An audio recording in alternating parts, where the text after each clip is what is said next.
Muy bien, igualmente feliz sábado, Dios les bendiga, les guarde.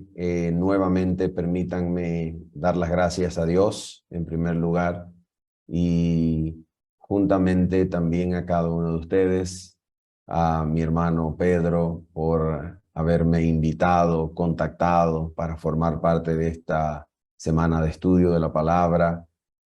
Al pastor Luis Araya, su esposa, muchísimas gracias por permitir esta iniciativa y apoyarla con su presencia, con su liderazgo. Bendito sea el Señor.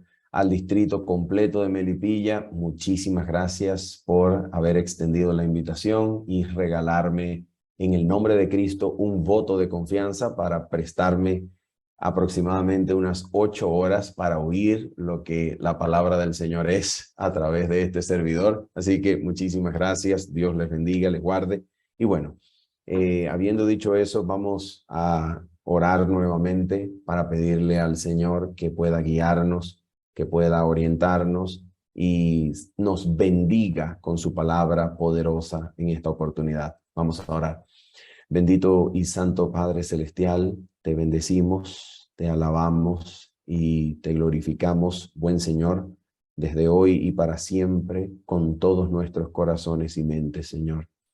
Y con todos nuestros corazones y mentes anhelamos en esta oportunidad que tu Espíritu Santo, en cumplimiento de tu promesa, venga a nosotros, guíe nuestras miradas y las eleve a contemplar a Cristo, exaltado, magnificado, poderoso Salvador delante de nuestros ojos. Y al verle, Señor, seamos transformados a su imagen.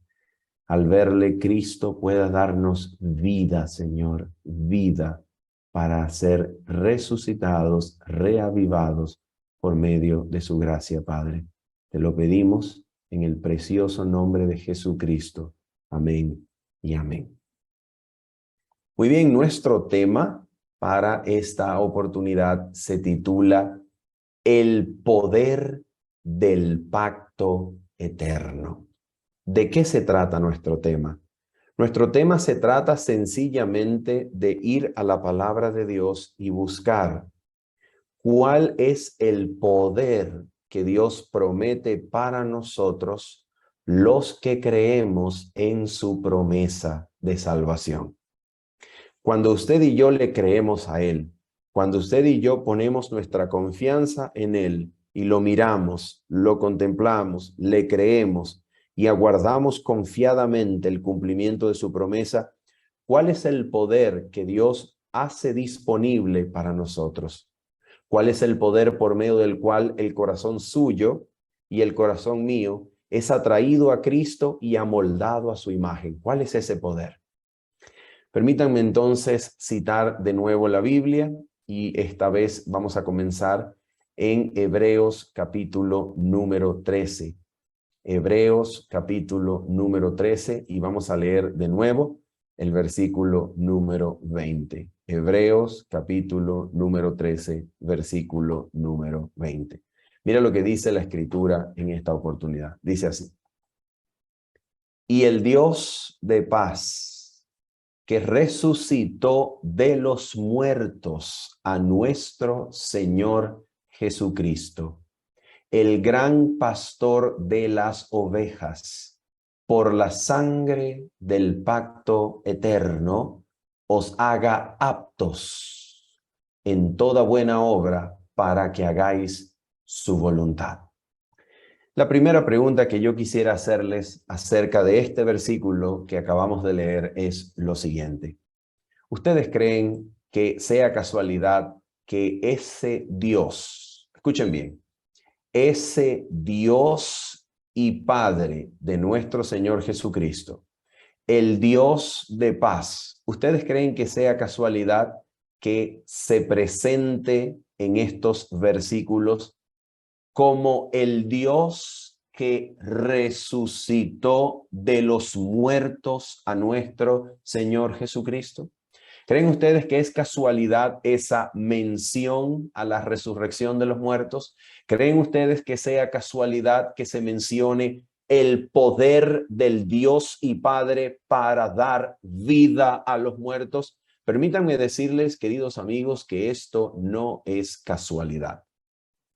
Y vamos a mirar la Escritura para comprender que esta mención de la resurrección no es casualidad.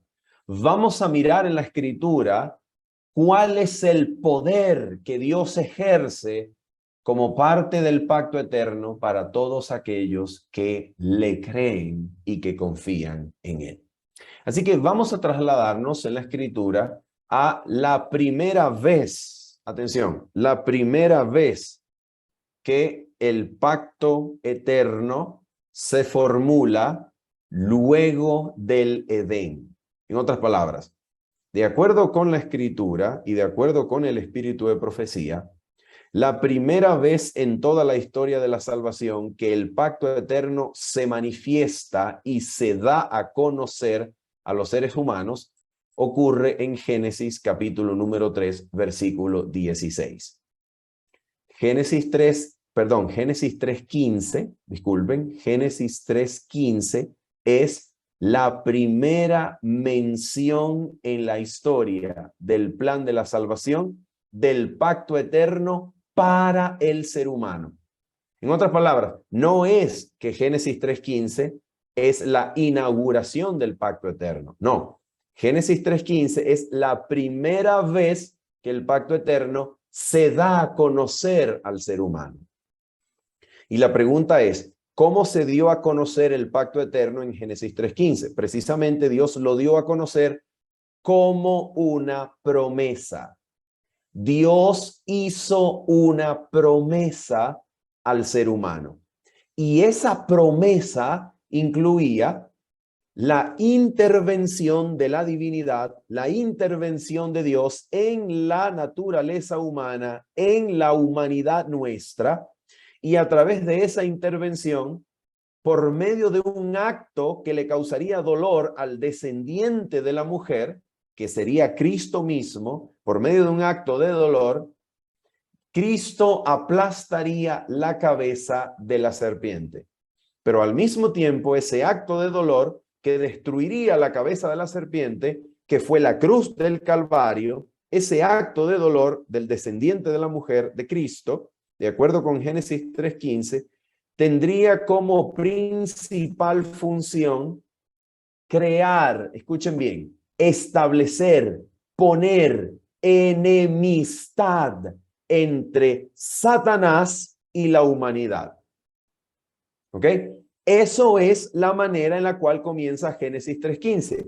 Y enemistad pondré entre ti y la mujer. Quiere decir que Dios se iba a encargar de intervenir en la raza humana para crear enemistad hacia Satanás dentro del corazón del ser humano.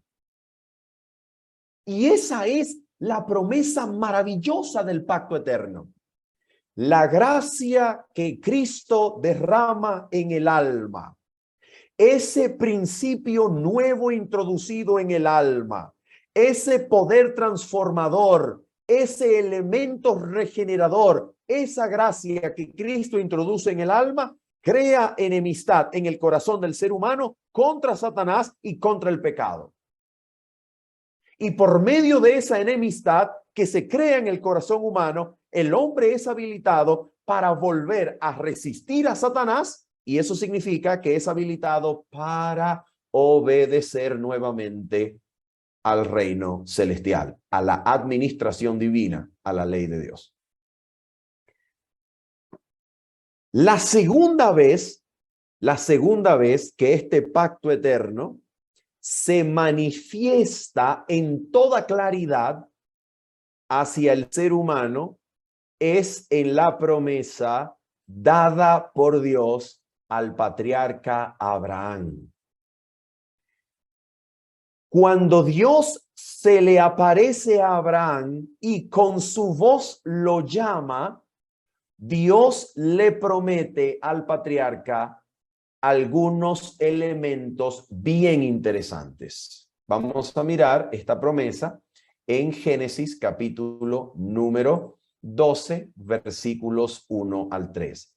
Génesis capítulo número 12, versículos 1 al 3. Aquí está lo que Dios promete al patriarca Abraham cuando su voz se comunica con él. Dice así: pero Jehová había dicho a Abraham: vete de tu tierra y de tu parentela y de la casa de tu padre a la tierra que te mostraré. Y haré de ti, nota esto, según el versículo número 1 y 2, Dios le promete a Abraham una tierra. ¿Y qué es esa tierra que Dios le promete a Abraham? Según Romanos, escuche bien, usted puede anotar la referencia bíblica y luego lo comprueba en su estudio personal. Según Romanos, capítulo número 4, versículo número 13, esa tierra era el mundo entero. Dios le prometió el mundo en herencia al patriarca Abraham. Pero no solamente le prometió la tierra, no solamente le prometió el mundo entero, sino que también dice en el versículo número 2, escuchen bien: y haré de ti una nación grande, y te bendeciré y engrandeceré tu nombre, y serás bendición. Así que Dios le promete a Abraham una descendencia, una gran nación que saldría de sus lomos. Dios le promete descendencia. Y esa descendencia sería hecha una gran nación. Y número 3, escuchen, Dios dice: bendeciré a los que te bendijeren y a los que te maldijeren maldeciré, y serán, escucha bien esto, y serán benditas en ti todas las familias de la tierra. Mira lo que Dios le dice: y serán benditas en ti todas las familias de la tierra.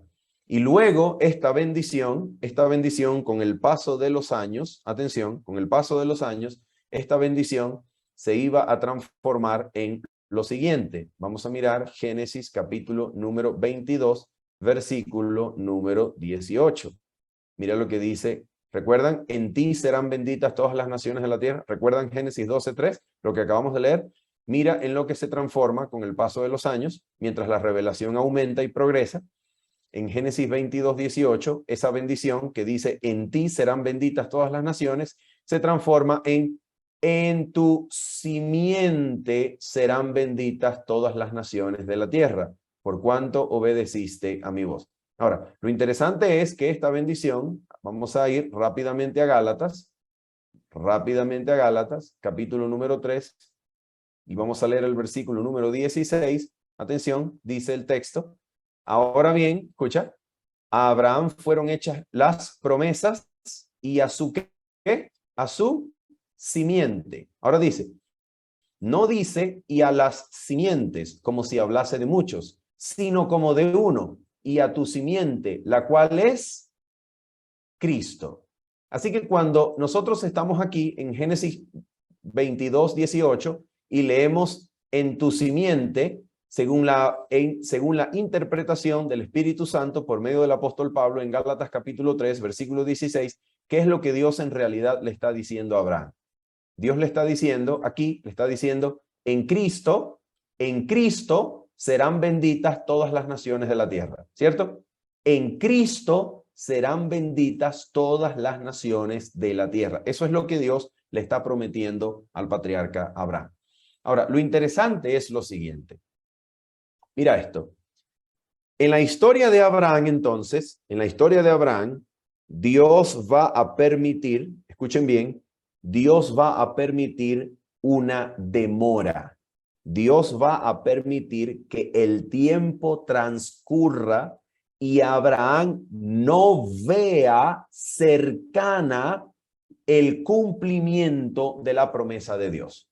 Dios va a permitir una demora. Y la pregunta es, ¿cuál es la razón por la cual Dios permitiría la demora en el cumplimiento de la promesa que le dio a Abraham? ¿Cuál es la razón por la cual Dios permitiría esa demora? ¿Cuál es la razón? Miren esto. La razón es bien sencilla. La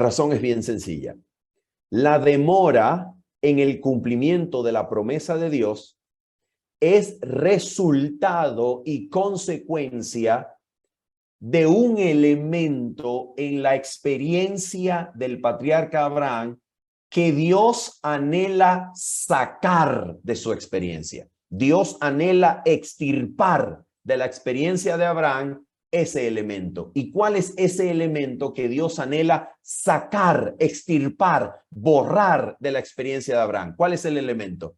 El elemento de la incredulidad. Incredulidad. Ahora miren esto.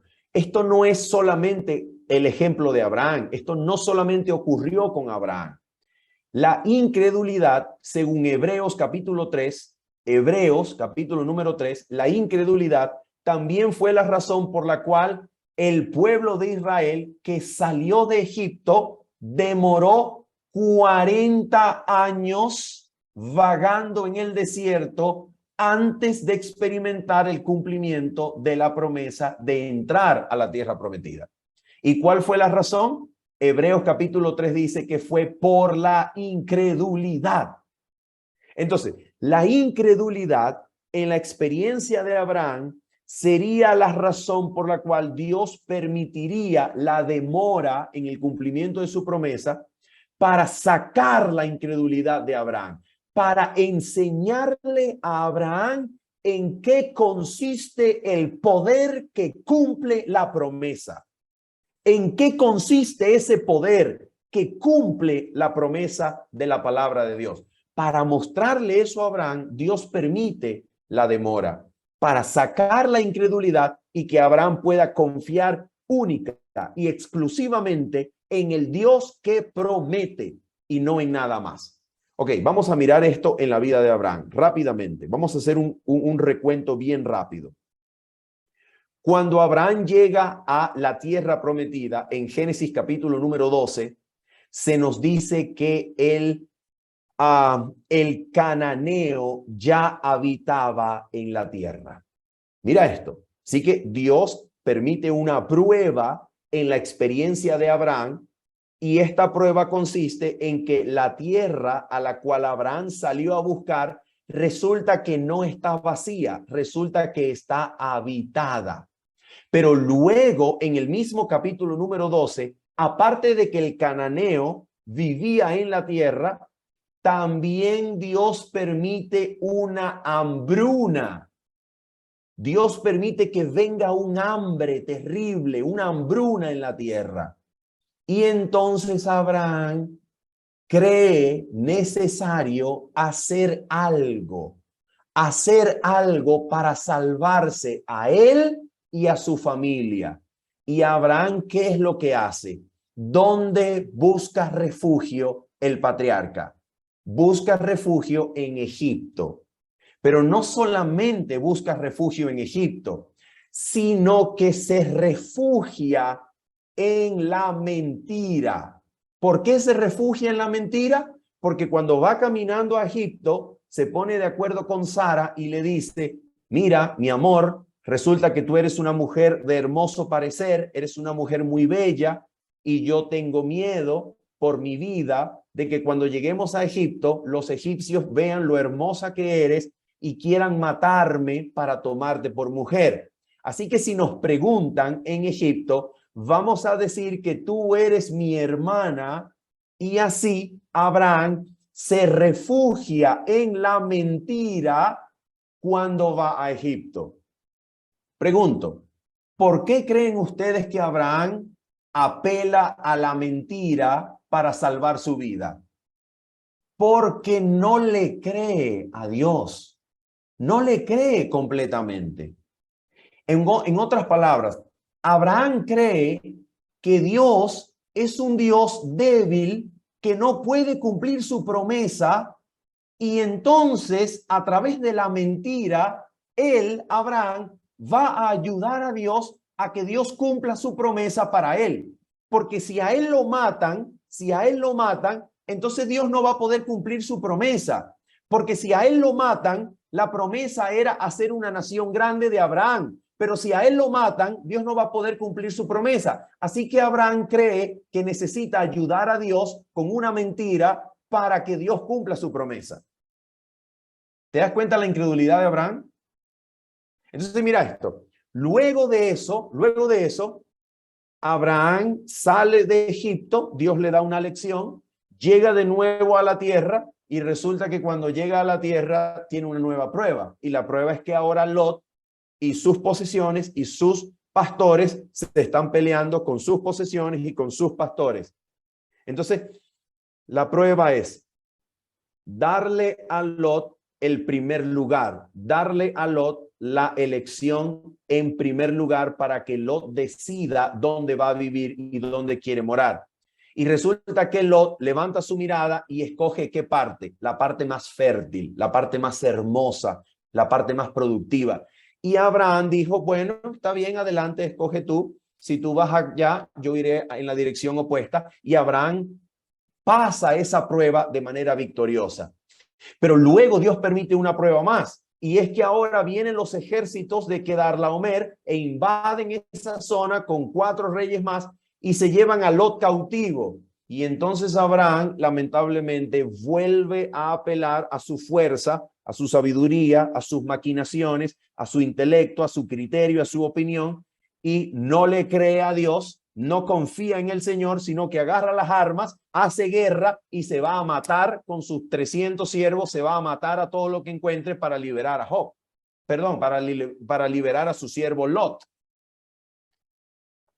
que era en este caso su sobrino.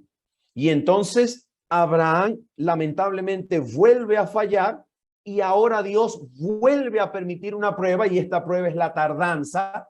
Abraham ya pasan unos 13, 14 años, Abraham se está poniendo viejo y entonces sencillamente no ve el cumplimiento de la promesa. Abraham no ve que Dios esté a punto de hacer algo y entonces Abraham nuevamente en Génesis 16 vuelve a fallar y toma a Agar, sierva de Sara, y se acuesta con ella para intentar nuevamente ayudar a Dios en que Dios cumpla su promesa.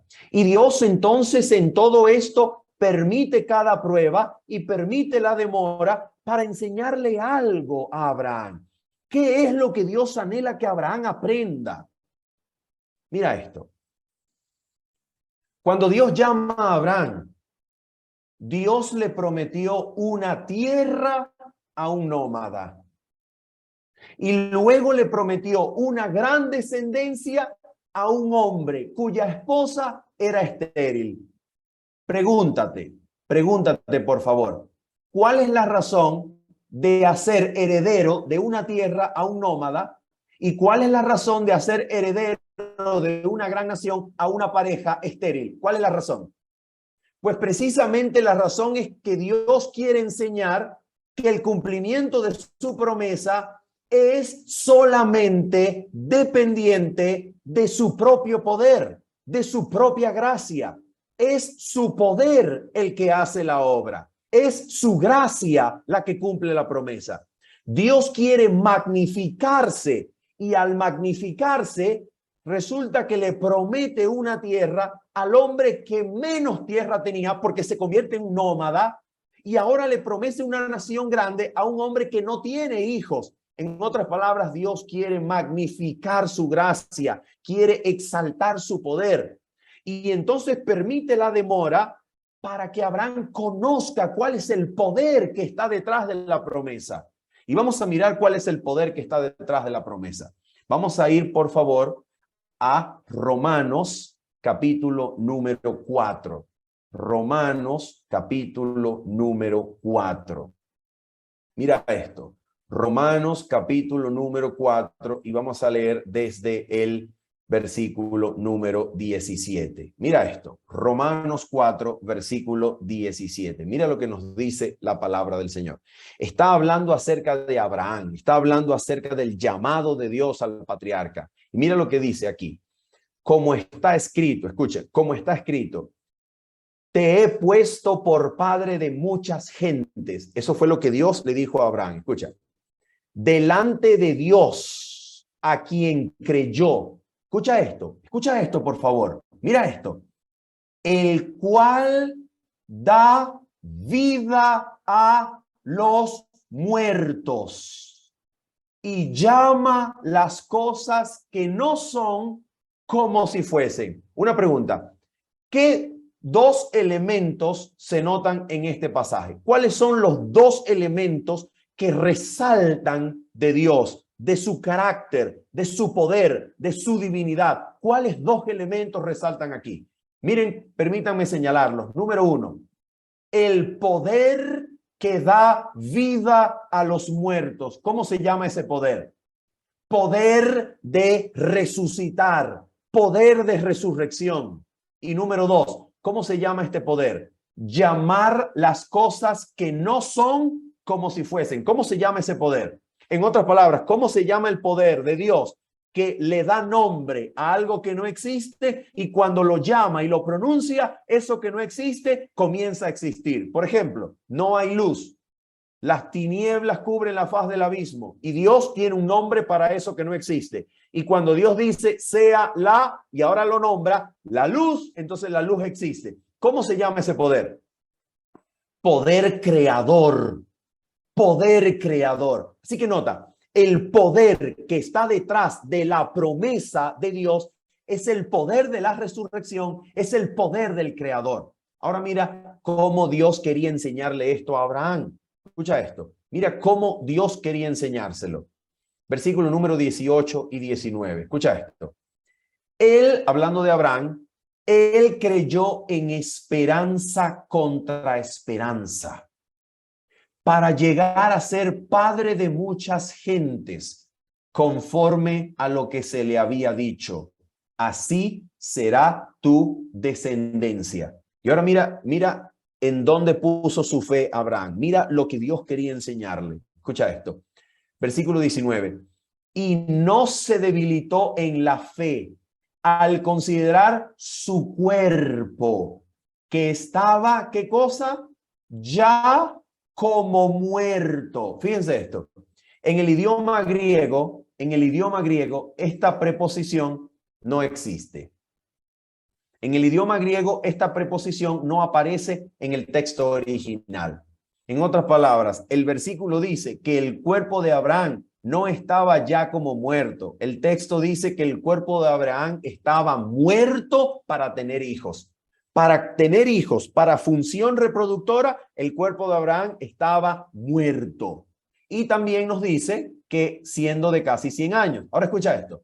Y dice el texto, tampoco se debilitó, fíjate, no se debilitó en la fe al considerar también la esterilidad.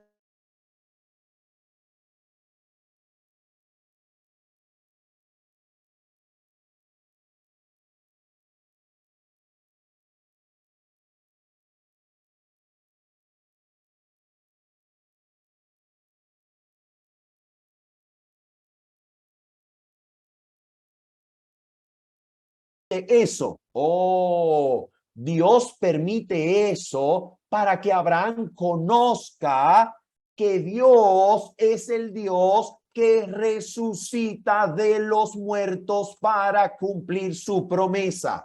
Dios tiene poder de resucitar y ese poder está al servicio de su promesa. ¿Te das cuenta? Es el poder del creador, el poder de la resurrección, lo que respalda la promesa de Dios.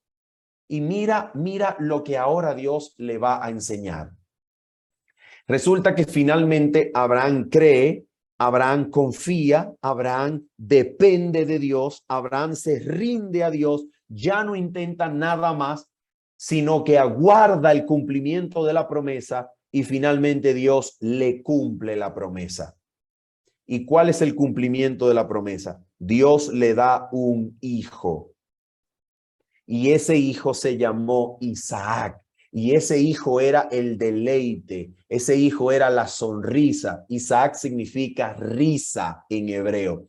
Isaac era la alegría, la risa, la sonrisa de su madre. Y cuando el muchacho está bien fuerte, cuando el muchacho tiene aproximadamente 17 años y está fuerte, está lleno de vida, está hermoso, está sencillamente delante de Abraham, el muchacho parece verdaderamente que va a cumplir la promesa, que le va a dar muchos nietos, que se va a multiplicar, que va a ser un fuerte cazador. Entonces Dios le dice a Abraham en Génesis 22, Abraham, ¿sabes qué? Toma a tu hijo, a tu único, al que amas, a Isaac, a tu primogénito, y ofrécemelo en holocausto. En este momento, tú y yo deberíamos preguntarnos, tú y yo deberíamos hacernos la pregunta, ¿pero qué es lo que este Dios busca? Por amor al cielo, ¿qué es lo que este Dios quiere? Mira, lo llamó sin hijos y le prometió una gran descendencia. Lo llamó sin tierra y le prometió una nación, una tierra entera.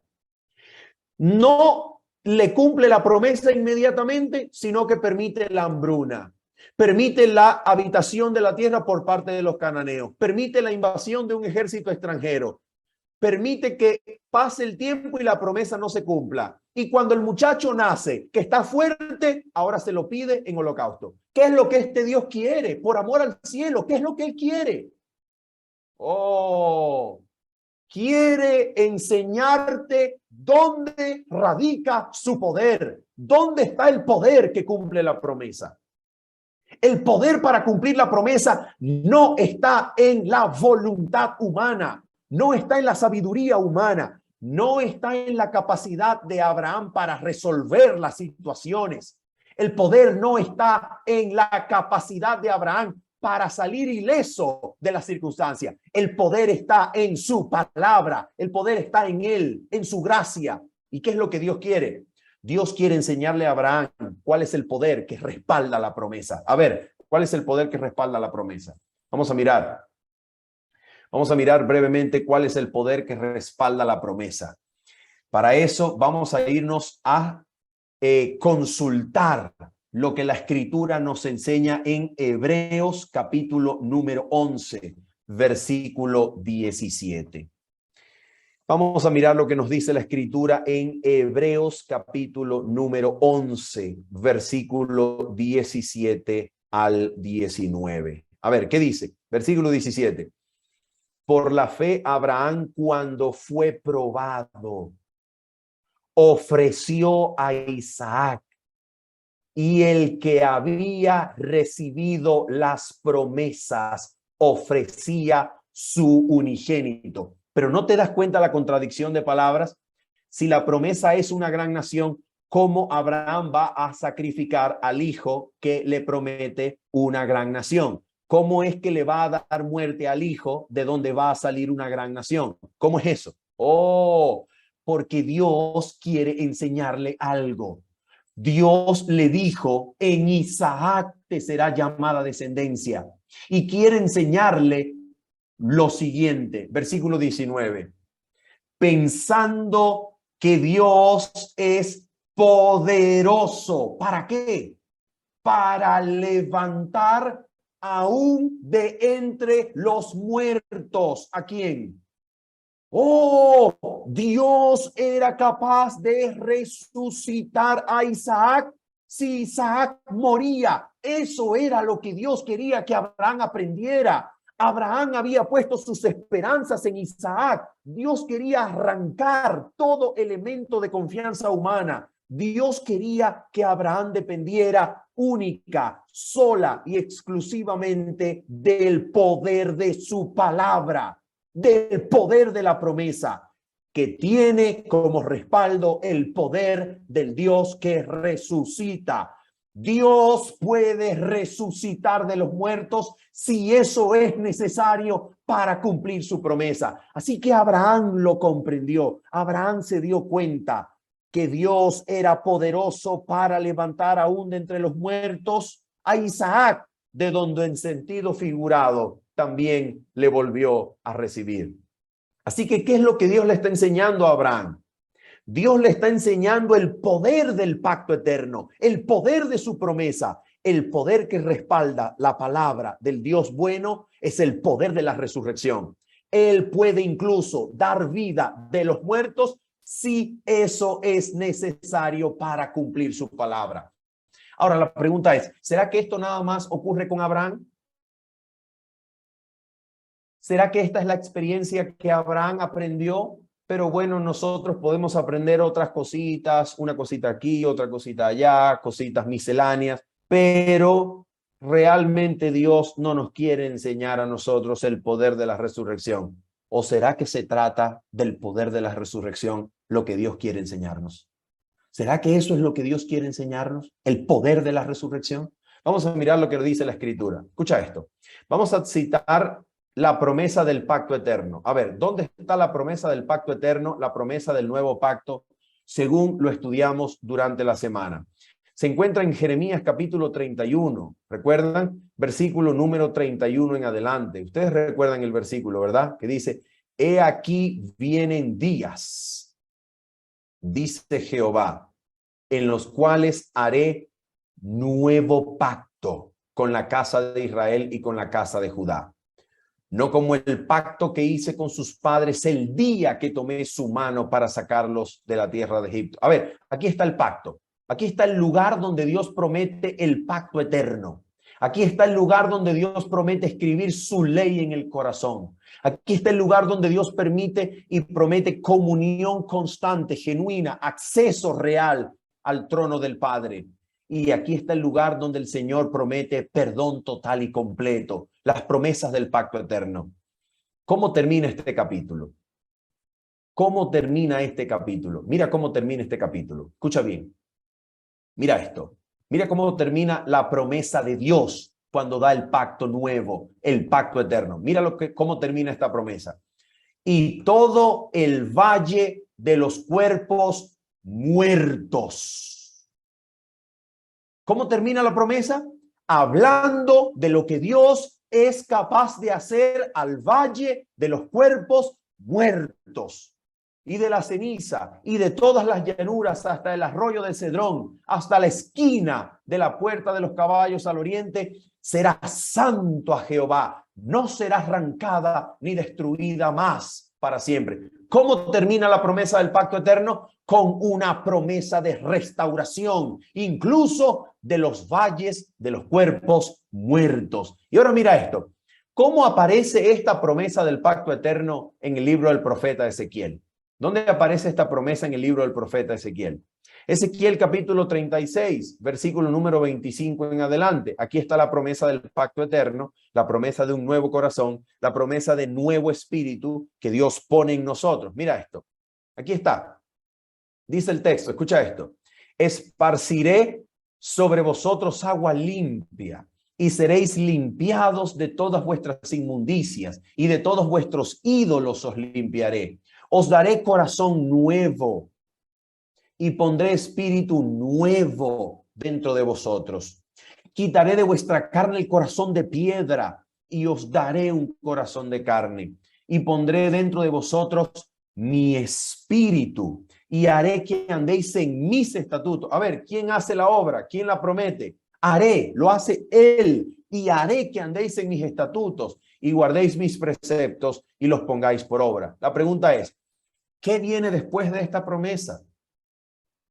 ¿Qué viene después de Ezequiel 36? ¿Qué viene? Oh, mira lo que viene. Ezequiel 37.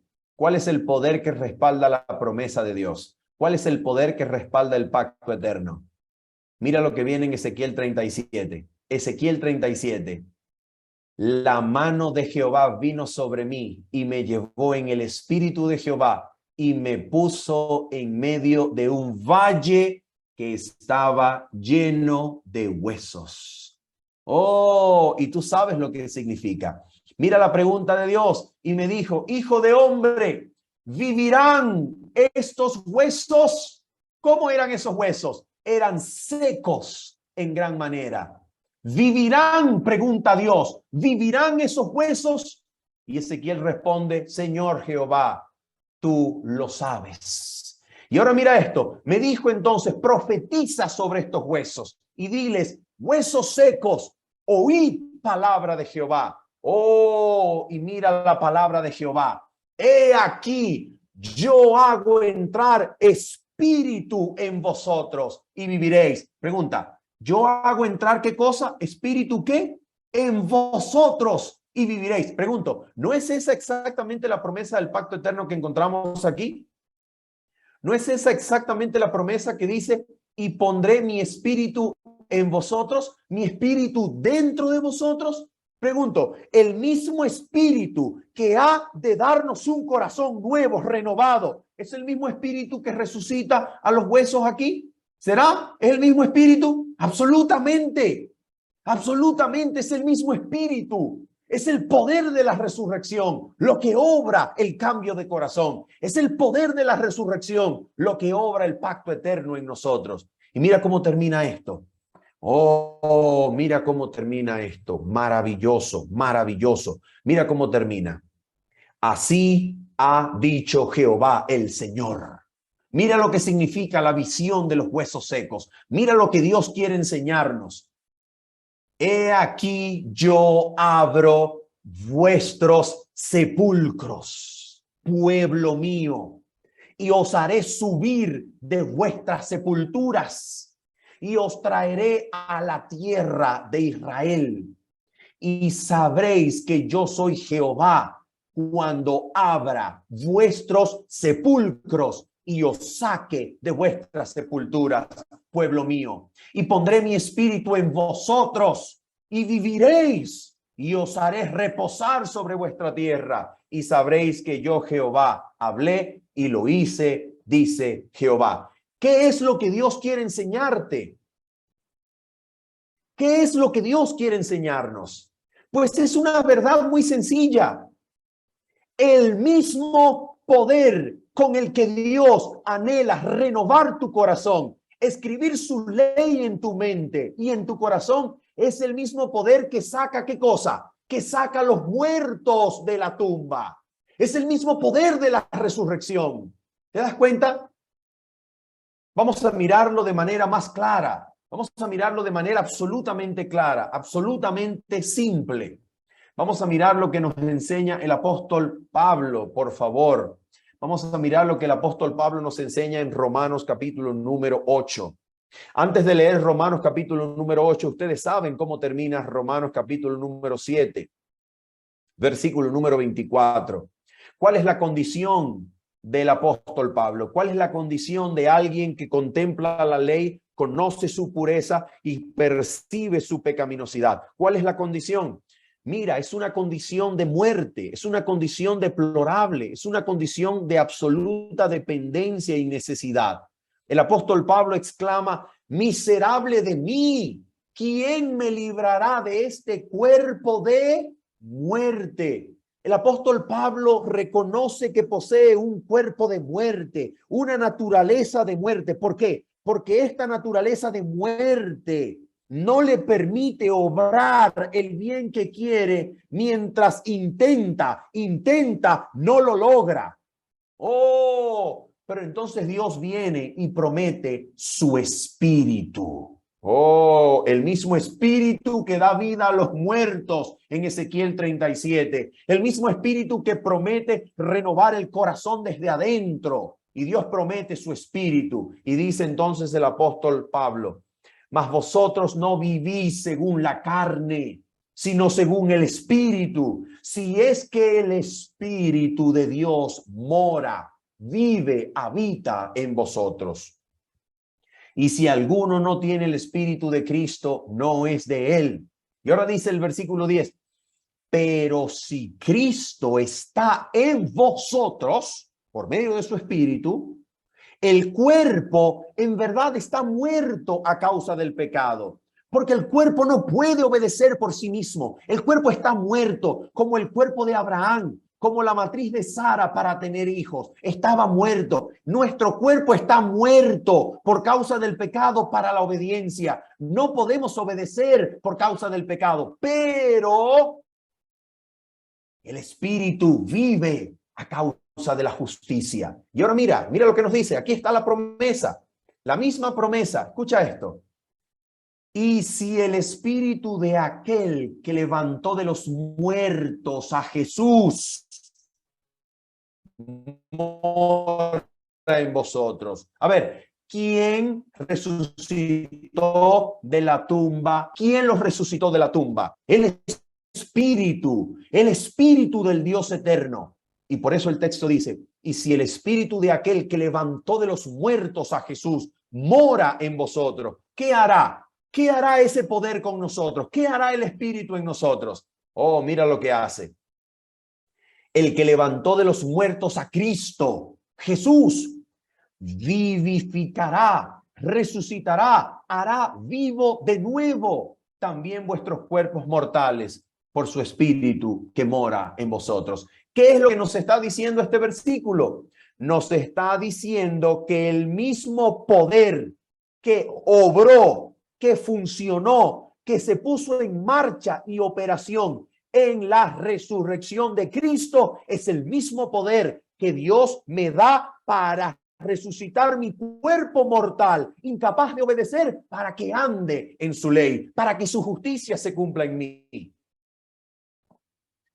Y finalmente, si todavía no está claro, si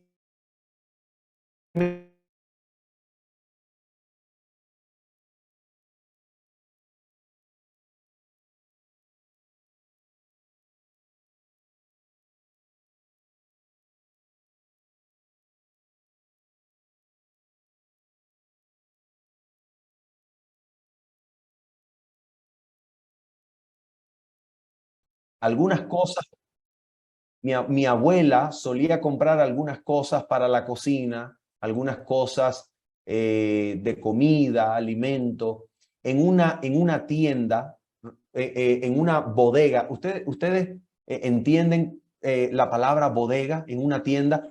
Una bodega es una tienda pequeña, no es un supermercado, sino que es una tienda pequeña donde venden cosas al detal, ¿ok? Cosas detalladas para el uso diario.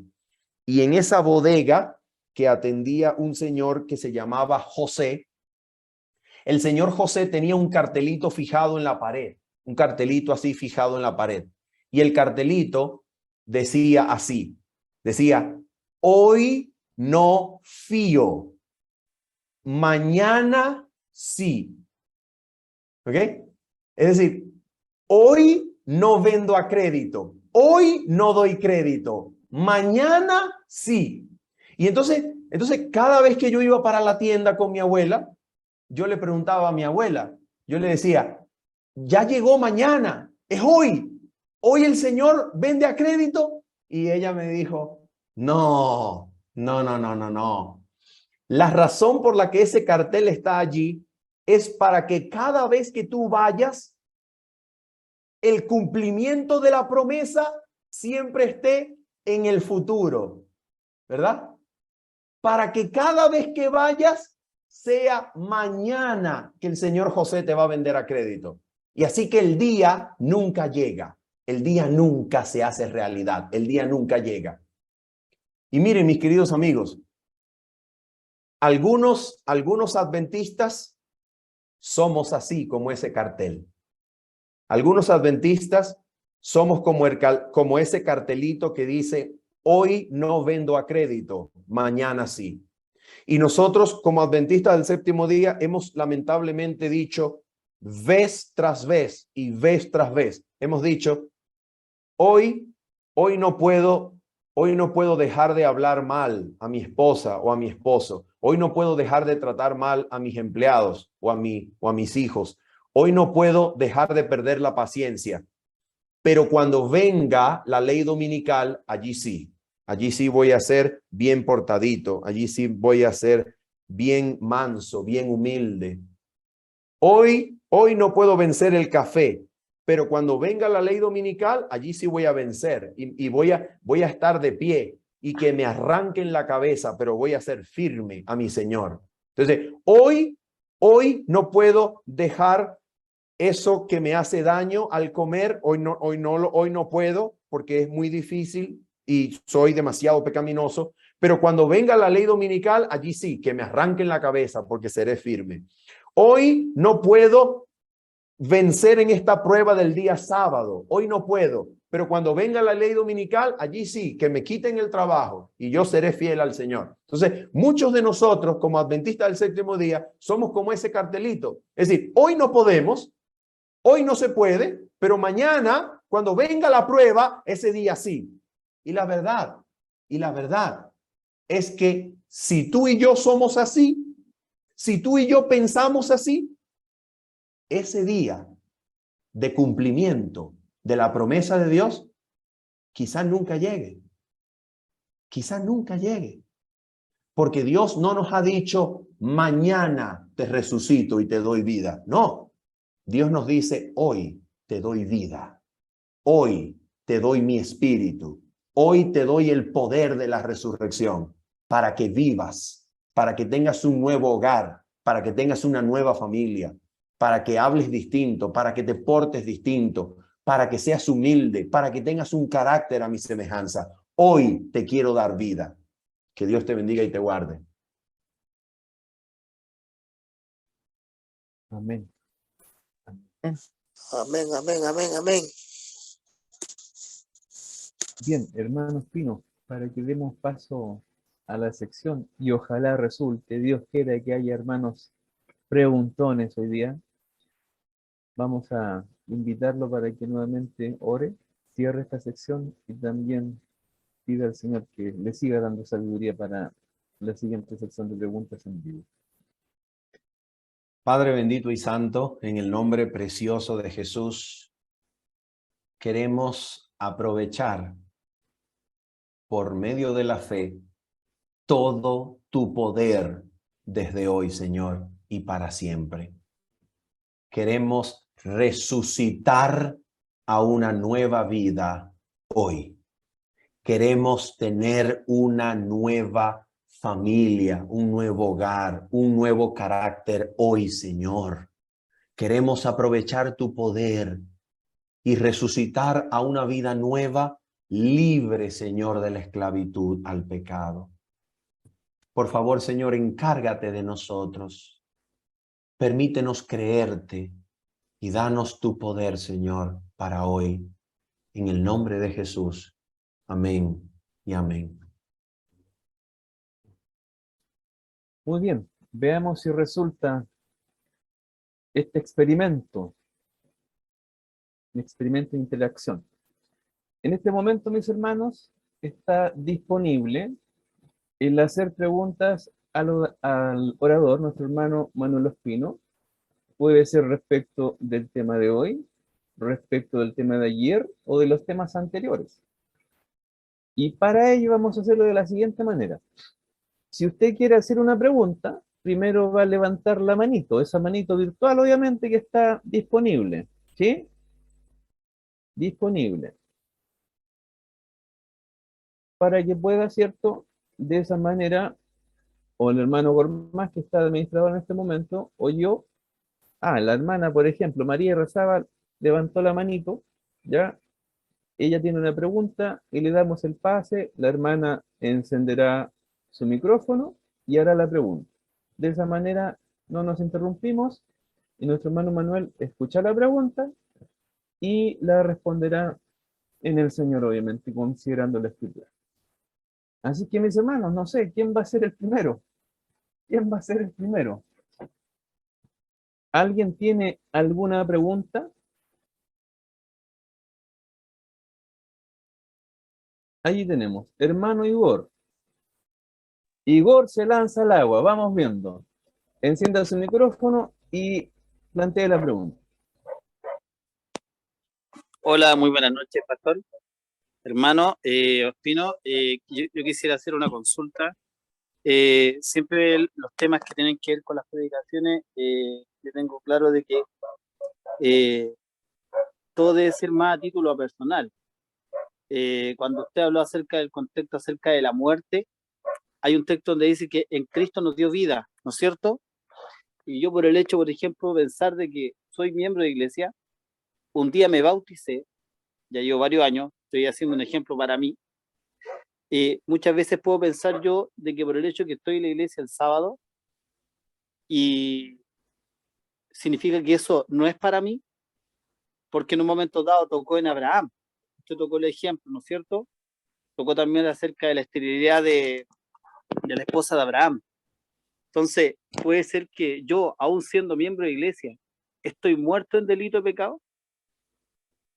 No por el hecho que sea miembro de iglesia, esté ahí, significa que yo también puedo estar muerto, porque muchas veces se ve como que, no, esto es para los que están afuera.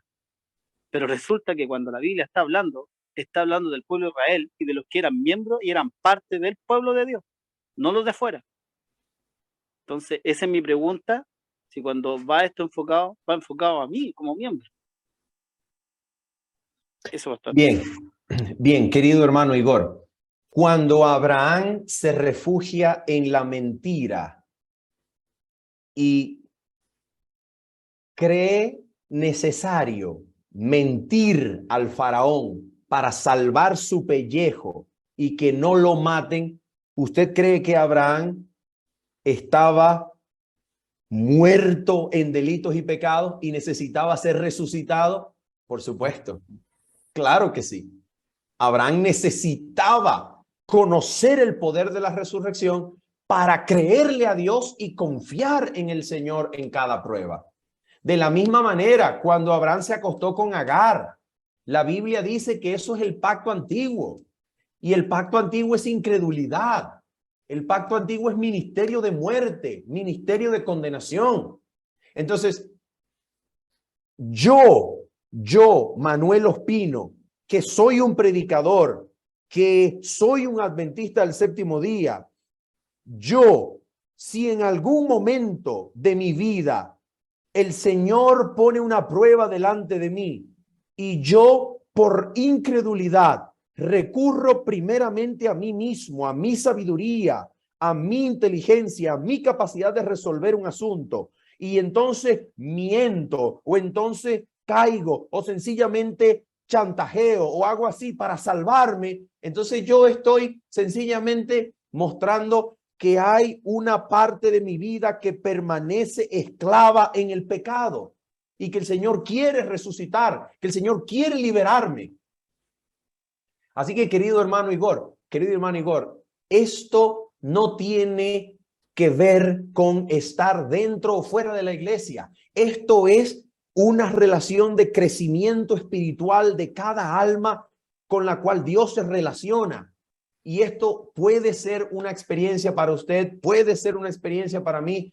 Esto nosotros necesitamos conocerlo. Si yo no he vencido en mis pruebas pasadas, recientes, yo debo reconocer que Dios necesita resucitar mi alma de la esclavitud, bien sea de la esclavitud al pecado, de la esclavitud al mal carácter, a un defecto de carácter que permanece en mí, y Dios quiere resucitarme de allí, Dios quiere librarme de allí. Así que muchísimas gracias por la pregunta. Yo creo que usted está pensando estaríamos diciendo de que al final es más una vida en Cristo, es una vida de religión. Me llamó mucho la atención una persona del mundo acerca de un texto que encontré, una palabra que él dijo, que también me podría estar pasando a mí y a cualquiera. Si valora la libertad solo por las garantías que ella te otorga, es porque tienes un alma de esclavo. Entonces yo me digo, ¿será que yo estoy en la iglesia por temor a las consecuencias o por las maravillas y el amor que Cristo me ofrece, por la cual yo lo soy fiel a Él? Bueno, en comparación con los ser religiosos. Bueno, ¿Qué es lo que me motiva a seguir a Cristo? Bueno, hermano Igor, permítame concluir con unas muy breves palabras. Disculpe, en el contexto que le hago la pregunta, a lo que quiero ir al centro, es la condición que se encuentra la iglesia de Filadelfia en el día de hoy. Ese es el centro. Fíjese. Para resumir, en pocas palabras, el mensaje del pacto eterno en Cristo lo lleva a usted a adorar al Creador, adorar a Dios, no porque le tiene temor a la muerte, no porque le tiene miedo al fuego. Usted cae de rodillas ante la cruz en agradecido reconocimiento de que Dios es amor, de que Dios lo amó y usted lo ama porque ha visto su carácter precioso. ¿Ve? Y ese es el motivo de servirlo. Ese es el motivo de servir al Señor. Ok.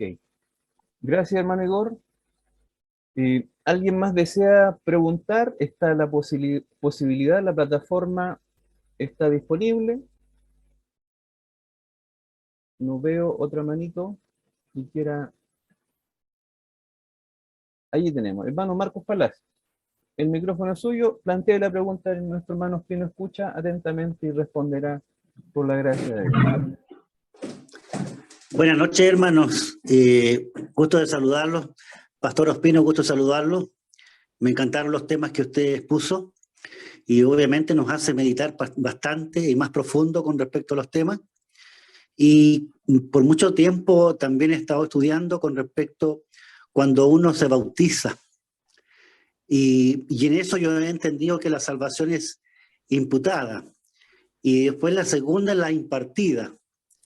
Entonces, en algún momento pensé que nosotros teníamos que confesar nuestros pecados, nuestra vida, después de ser bautizados. Entonces mi pregunta es, porque me encontré con el camino a Cristo que dice que cuando uno confiesa sus pecados, es la primera condición de la aceptación que Dios nos hace a nosotros, aún siendo bautizados. Entonces entiendo también que nosotros somos perdonados al bautizarnos de muchas cosas que nosotros ignorábamos.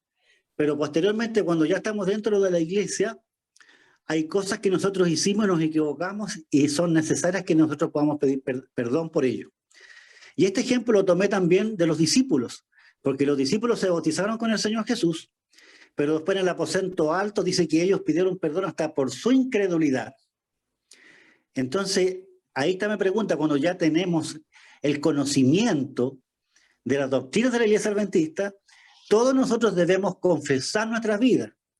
Y un adicional, entre paréntesis, digo que Israel se arrepentía todos los años en el día de Yom Kippur. ¿Qué es para nosotros hoy día? Porque nosotros no hacíamos conferencia. Hoy día nosotros hemos tenido una semana con usted, que ha sido maravillosa, que ha profundizado la Escritura, y que nosotros terminaremos con Santa Cena. Pero nos prepara para que nosotros podamos tener un arrepentimiento y una confesión plena y retomar la posición con Dios. Esa es mi pregunta. Bien, muchísimas gracias, querido hermano Marcos, por su pregunta. Bien, yo quisiera comenzar respondiendo su pregunta de esta manera. Cuando usted confiesa su pecado, hoy, el Señor Jesucristo regresa a la cruz para morir por ese pecado. No, ¿verdad? Entonces, fíjese esto. Hebreos capítulo 10, versículo número 14, dice algo absolutamente contundente. Dice, con una sola ofrenda, hizo para siempre perfectos a los santificados, a los que están siendo santificados. Y en el capítulo anterior, en el capítulo 9, dice que haciendo remisión por nuestros pecados, Jesucristo alcanzó la diestra de Dios. Y luego termina el capítulo 9 diciendo, y donde hay remisión de pecados, no hay más derramamiento de sangre. Entonces es contundente, con una sola ofrenda. Eso quiere decir que lo que ocurrió en la cruz fue tan real, pero tan real, que cada vez que nosotros confesamos nuestros pecados, eso ya recibió respuesta y perdón en la cruz. Ahora escuche bien. Cuando usted, movido por el Espíritu Santo, reconoce su pecado y lo confiesa, lo que usted está haciendo es, por el Espíritu Santo, hacer valer para usted en el presente lo que Cristo ya obró en la cruz. ¿Ve? Por eso el deseado de todas las gentes deseado de todas las gentes, desde el capítulo, eso es capítulo 73, páginas 621 a la 625, dice que por el Espíritu Santo nosotros participamos de lo que fue obrado por Cristo en la cruz. Porque sin el Espíritu Santo, dice el Espíritu de profecía, sin el Espíritu Santo, el sacrificio de Cristo hecho en la cruz no tendría valor para nosotros. Entonces, aquí hay algo maravilloso. Aquí hay algo maravilloso. Nuestra confesión presente por el Espíritu Santo nos hace participar del don ya concedido en el pasado, que fue en la cruz. Entonces, cada vez que nosotros confesamos el pecado y nos arrepentimos por el Espíritu en el presente, lo que el Espíritu hace es aplicar, traer al presente el don de la cruz, que es el don que siempre vale para todos los pecados confesados. Siempre el mismo don. Eso es lo que el espíritu de profecía llama una actitud constante de arrepentimiento, en donde yo vivo al pie de la cruz. Yo vivo, ya no yo, sino Cristo vive en mí y yo estoy crucificado. Yo voy diariamente a la cruz. Yo participo de la cruz diariamente. Entonces, si usted a mí me dice, pero dígame un momento específico, ¿dónde ocurre el perdón? La verdad es que la Biblia es contundente al decirnos que cada perdón concedido en el presente siempre depende y participa de la cruz. Siempre es dependiente de la cruz. ¿Y por qué razón y dónde vemos eso? Permítame decirle dónde vemos eso de manera totalmente clara. Romanos capítulo número 6. Escuche lo que dice Romanos 6. Romanos 6 dice, ¿o no sabéis que todos los que hemos sido bautizados en Cristo, hemos sido bautizados en qué? En su muerte. En su muerte. Entonces, ¿qué es lo que ocurre? Incluso el bautismo, hermano Marco, incluso el bautismo, ¿qué es? El bautismo es la participación de la muerte de Cristo, de manera que yo soy crucificado juntamente con él. ¿Se da cuenta? Amén. Entonces, eso que ocurre en el bautismo debe ocurrir vez tras vez en mi vida cuando yo confieso el pecado en el presente. Yo soy llevado a la cruz. Yo soy crucificado juntamente con él. Por eso el espíritu de profecía en la página 147, yo creo que esta es la cita que a mí más me ha bendecido, que a mí más me agrada, que a mí más me llena probablemente del espíritu de profecía. Y es la página 147 del deseado de todas las gentes, donde el espíritu de profecía dice y hace la pregunta, hermano Marco, ella hace la pregunta, ella dice, ¿cómo hemos de ser salvos entonces? Y la respuesta que ella da es, como Moisés levantó la serpiente en el desierto, así es necesario que el Hijo del Hombre sea levantado y todos los que han sido engañados y mordidos por la serpiente pueden mirar y vivir. Continúa diciendo, he aquí el Cordero de Dios que quita el pecado del mundo. La luz que resplandece de la cruz, escuche, la luz que resplandece de la cruz revela el amor de Dios. Su amor nos atrae a él. Si no resistimos esta atracción, seremos conducidos arrepentidos por nuestros pecados al pie de la cruz. Entonces el Espíritu de Dios por medio de la fe produce una nueva vida en el alma. Entonces, ¿dónde ocurre esto? Siempre ocurre en la cruz. Lo que ocurre es que el Espíritu hace como que la cruz se vuelva al presente de nosotros y nos lleva a la cruz. Eso podría ser mi respuesta, querido hermano Marco. Hermano, amén, pastor. Gracias por la respuesta. Y me es satisfecho porque sabemos que si nosotros confesamos nuestra vida, no es para que nosotros seamos salvos. Entiendo que es para retomar la conexión que tenemos con Dios. Amén. Muy bien, gracias hermano Marcos. ¿Alguien más tiene otra pregunta? Vamos a revisar las pantallas. Levante su manito allí. ¿No? ¿Nadie más? Estamos dando la oportunidad de que usted pueda hacer preguntas, mi hermano o mi hermana. Estamos interactuando acá en vivo. ¿Alguien más? Pareciera que no. Pareciera que no.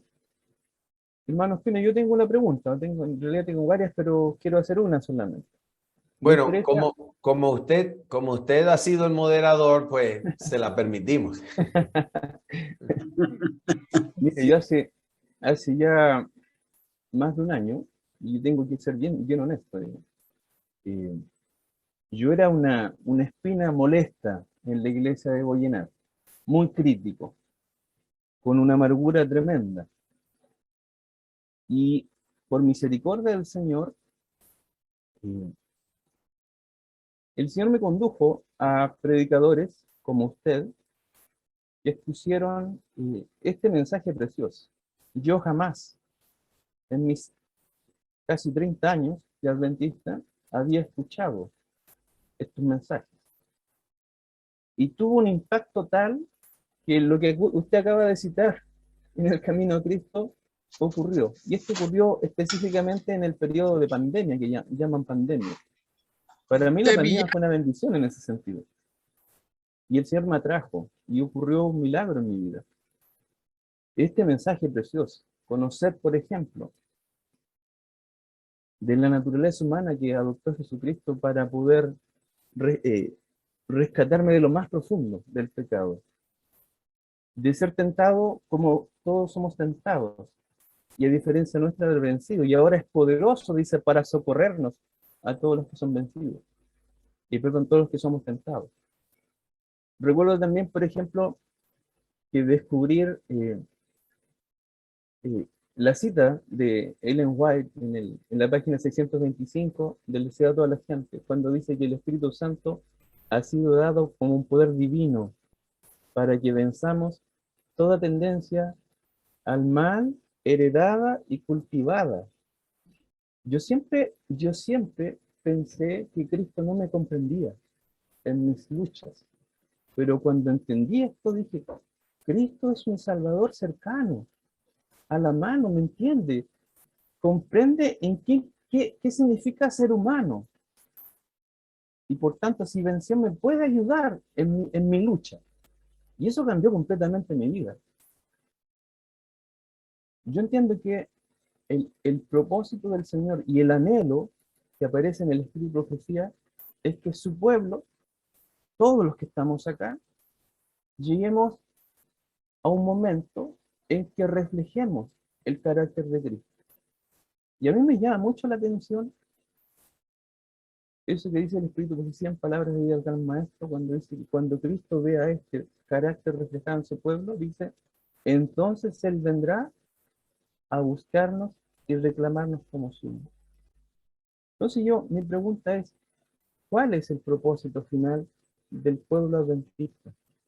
Porque muchas veces pensamos que es predicar el Evangelio. Para mí, eso es verdad, hay que hacerlo. Pero para mí, eso es el efecto o la consecuencia directa de esto que hemos estado planteando, de lo que el Señor desea lograr en su pueblo en relación a reflejar su carácter para que Él realmente, finalmente, pueda derramar su espíritu en la forma de la lluvia tardía y que finalmente seamos investidos con poder y este mensaje precioso se ha dado a conocer al mundo. La pregunta es esa, ¿para qué el Señor llamó a la iglesia adventista? ¿Para qué el Señor nos llamó a nosotros en forma individual para formar este pueblo peculiar? Apocalipsis capítulo 12, versículo 17. Apocalipsis capítulo 14, versículo número 12. Dice que Dios observa al remanente y declara acerca de este remanente: he aquí la paciencia de los santos, los que guardan los mandamientos de Dios y la fe de Jesús. La pregunta es, queridos amigos y hermanos, ¿puede Dios hoy decir de mí: he aquí mi hijo que guarda mis mandamientos y tiene la fe de Jesús? A veces nosotros como adventistas pensamos que nuestra función en el mundo es decirle a todas las demás denominaciones lo equivocadas que están y resaltar lo mucha verdad que nosotros tenemos. Pero permíteme decirte que eso alimenta la carne, alimenta tu orgullo y alimenta mi orgullo. La pregunta de Dios hoy para ti es: ¿estás vestido con las vestiduras de Cristo, cuya justicia se manifiesta en la obediencia a todos los mandamientos de Dios? ¿Tu vida es un reflejo del carácter de Cristo? ¿Tu vida es obediente a todos los mandamientos de Dios? ¿Tu vida está en conformidad de mente y corazón, amoldada a la voluntad de Dios? Esa es la pregunta. Y cuando como adventistas del séptimo día nos hacemos esa pregunta, entonces ya no hay orgullo que se alimenta. Ya no hay necesidad de mirar a los evangélicos y a los testigos de Jehová para ver lo equivocados que están. Ahora hay necesidad de presentar este yo humillado por el conocimiento del pecado que, contemplando a Cristo, he percibido en mí. Cuando contemplo a Cristo y lo veo en la cruz, veo la maldad de mi corazón y digo: ah, Señor, yo anhelo ser semejante a ti en amor, en bondad, en pureza, en santidad. Señor, hazme como tú. Y entonces allí nosotros comprendemos que la razón por la cual nosotros los adventistas del séptimo día existimos no es para recordarle al mundo lo equivocado que está, sino para darle al mundo el testimonio de lo que la gracia de Cristo es capaz de hacer en la vida de un rebelde, en la vida de un corazón que antes estaba podrido y que ha sido restaurado. Cuando mi vida es un testimonio de lo que Cristo es capaz de hacer, entonces yo como adventista estoy cumpliendo el propósito de mi existencia. Estoy reflejando la gracia de Cristo al mundo y al universo para mostrarle al mundo y a las inteligencias no caídas que la gracia de Cristo es capaz de crear verdadera enemistad contra Satanás y contra el pecado. Verdadero poder para restaurar, verdadero poder para construir de nuevo mi hogar, para sacar mi vida de las tinieblas, para hacerme humilde, para transformar mi discurso, mis palabras, mi voz, mi comportamiento, mi vida entera refleja el poder de Cristo. Esa es la razón por la cual nosotros existimos. Esa es la razón por la cual nosotros somos adventistas del séptimo día. Para que el cielo pueda decir: aquí están los que guardan los mandamientos de Dios y la fe de Jesús, porque siempre será por la fe en Cristo, siempre será por su gracia, porque la vida tuya y la mía están aquí para enseñarle al mundo que su amor verdaderamente transforma, que su gracia verdaderamente expulsa el pecado y nos hace libre de ello. Esa es la razón de nuestra existencia.